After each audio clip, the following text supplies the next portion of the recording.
Fala, Rovai, o editorial do Fórum e Meia, queridas, queridos e querides. Eis que a Fórum hoje soltou uma bomba, uma matéria exclusiva, onde uma ex-servidor da Prefeitura de São Paulo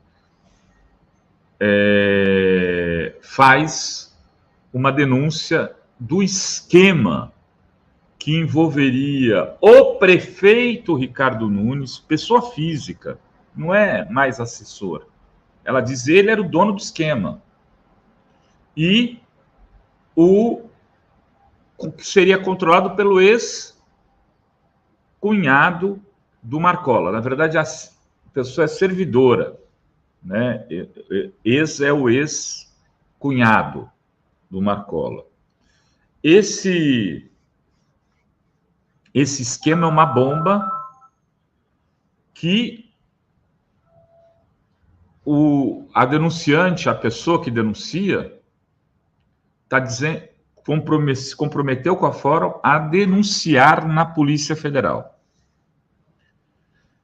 Quem assistiu os debates do primeiro turno deve se lembrar do Pablo Marçal apontando para o Ricardo Nunes e falando: você vai preso, eu vou te prender, você vai preso por conta do esquema da merenda, você vai preso por conta do esquema das licitações fraudulentas. Talvez o Marçal tenha sido histriônico demais, artístico na interpretação, né? Mas ele falava de algo que, a partir dessa denúncia da Fórum, pode se tornar realidade.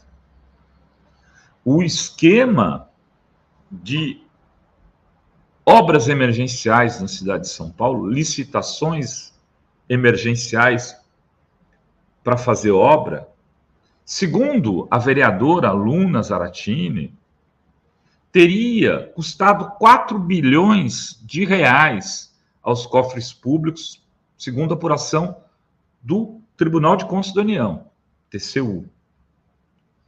E se essas obras tivessem sido feitas licitadas, sem caráter de emergência, e veja, emergência todo dia, emergência 1 ano e meio, foi emergência 2 anos. O povo de São Paulo, a Prefeitura de São Paulo, teria gastado 1/4 desses 4 bilhões. Teria sobrado 3 bilhões para fazer 3 vezes mais obra do que foi feita. Então, o escândalo é bastante robusto. E vocês vão ver o vídeo, eu vou colocar de novo aqui. E o vídeo, ele delineia um organograma, como funcionava. A pessoa que faz a denúncia fala exatamente como funcionava e, inclusive, fala que a Secretaria de Obras teria sido usada para esquema de propina, de divisão de rachadinha. O cara contratava o fulaninho e pagava o dinheiro para o grupo do MDB. Grupo do MDB. O esquema teria começado ainda na gestão de Bruno Covas, porque essa seria a secretaria do Ricardo Nunes. Aquele controlava ele.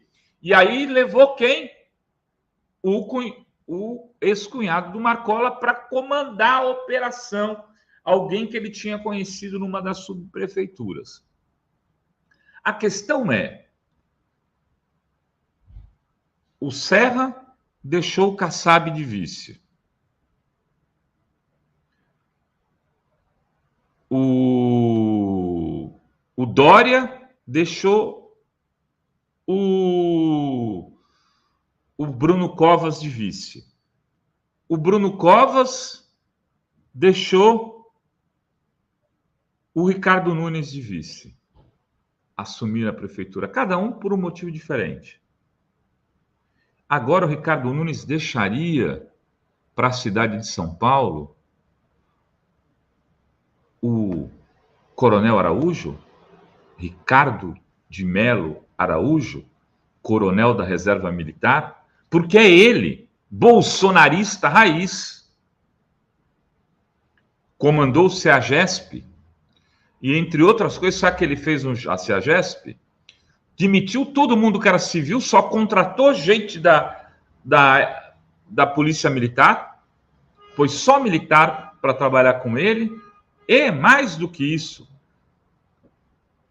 criou um clube de tiro dentro do CEAGESP.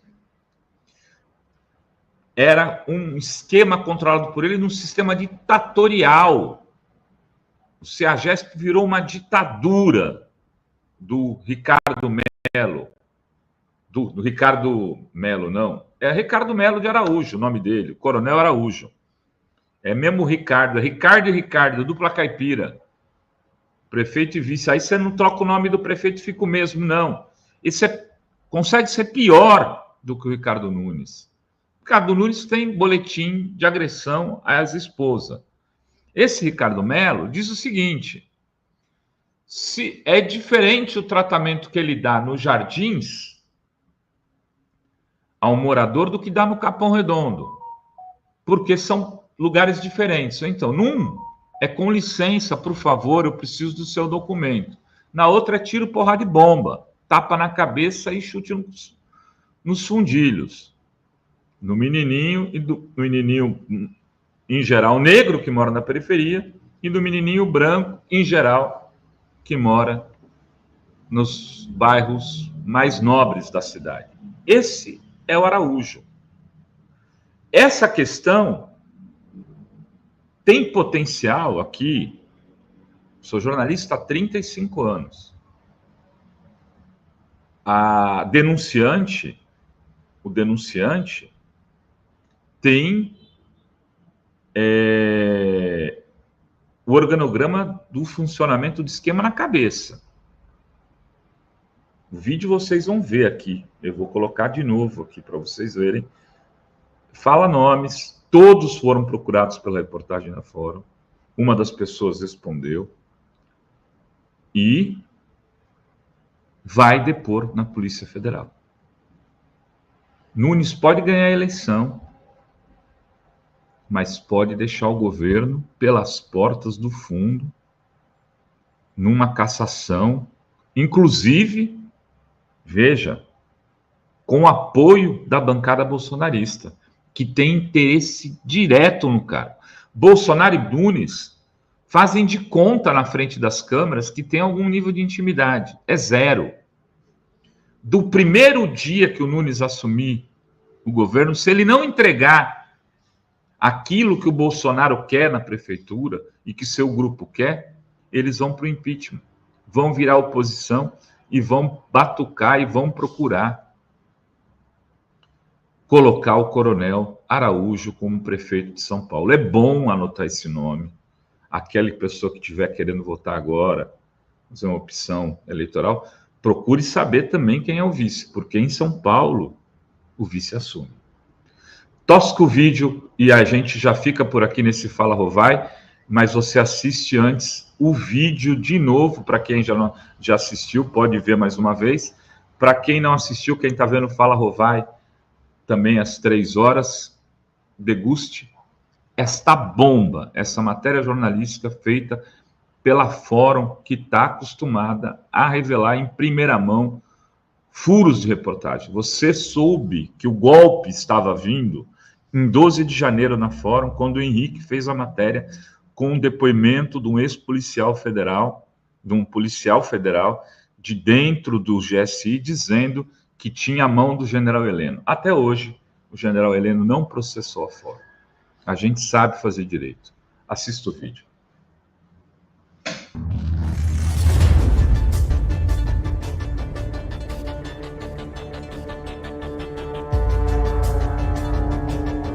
Quando foi assumido pela turma do Ricardo, a CIURB fez parte da negociação do apoio do MDB à Prefeitura de São Paulo na eleição do Bruno. A única secretaria que o prefeito tem domínio total. E, inclusive, ele já oferecia cargos e foi após a chegada do Eduardo que a gente percebeu um aumento significativo e muito grande nesses contratos emergenciais. O departamento se chamava licitações e contratos, então tinha a parte de cadastro, licitação e contrato, tudo no mesmo departamento. Eles tiraram, separaram, né, o departamento de licitações e contratos e trancaram as licitações, montaram um time, né, onde quem é o chefe de tudo isso é o chefe de gabinete, e ele trouxe pessoas da confiança dele e também usou pessoas que já estavam lá. O Eduardo é o chefe de gabinete, né? Ele que contrata, ele que demite, coordena o esquema todo. Bom, o Eduardo tem uma pessoa de confiança dele, que é o braço direito dele, que é uma mulher que chama Mônica. Mônica Pessoa. Ela tem uma função administrativa, né, dentro da secretaria e uma função de operar também o esquema deles. A Mônica ajuda nessas questões junto às construtoras e todas as empresas que estão lá dentro. Ele cuida da parte administrativa dentro da secretaria com a ajuda da Milena, e aí colocaram a Adriana, atual secretária adjunta, que já é uma engenheira de carreira, mas ela veio da SP Obras, quando o outro secretário adjunto que não compactuava com essas ações saiu, e aí colocaram em SP Obras um rapaz do MDB chamado Bruno Gabriel, e aí tinha a chefe do departamento de licitações, num primeiro determinado momento, que se chama Lilian. Ela já estava lá quando eles chegaram e eles apenas mantiveram, fizeram um acordo com ela na época. E ela estava operando junto com eles. Mas como ela não demonstrou jeito para a coisa, eles trocaram e trouxeram essa pessoa de nome Sidneia da Zona Sul. O Eduardo é da época, conheceu o Ricardo Nunes na subprefeitura, não sei, alguma subprefeitura da Zona Sul, onde ele trabalhava. Então ele já conheceu o Ricardo, porque o Ricardo opera bastante na Zona Sul, né, há muitos anos. O Eduardo foi colocado, nomeado por ele, para estar lá fazendo esse trabalho, porque o secretário é mais a parte técnica. O Eduardo, ele se coloca como que faz a parte administrativa, mas na verdade ele está fazendo negócios ali dentro. Depois que eles assumiram, e passaram a fazer inúmeros contratos emergenciais, onde esses contratos emergenciais, existe um sistema da prefeitura que chama SEI, que você acompanha toda a evolução, desde o cadastro e tal. Em determinada época, eles cortaram o acesso dos funcionários a esses contratos, apenas esses contratos. Só os emergenciais. Somente eles tinham acesso. Nem pessoas do próprio departamento que não estavam no esquema não tinham acesso. A gente percebia a movimentação deles lá, uma certa tensão, final de ano, para poder zerar todo o caixa ali muito rapidamente no último dia do ano, que se poderia fazer uma publicação, né, no Diário Oficial. Muito dinheiro era mandado para SP Obras, e em SP Obras foram nomeadas muitas pessoas com esse aumento significativo aí, que chamou a atenção de todos. É uma prática de contratos superfaturados. As reuniões das empresas para fechar contrato de licitação sempre passava primeiro no gabinete do Eduardo. Tinha que ter o aval dele. O Eduardo sinalizava como deveria ser feito. Depois dele fazer o acordo com a empresa ia para o departamento de licitação. Todos os emergenciais sem licitação eram por conta do Eduardo. Não só os valores, mas o volume, né, do quanto aumentou. com a chegada desse pessoal, né? Acredito que se fizerem uma comparação aos anos anteriores, o que a gente vê aí na imprensa, né, de quase 5 bilhões, foi muito perceptível, né, para todos nós.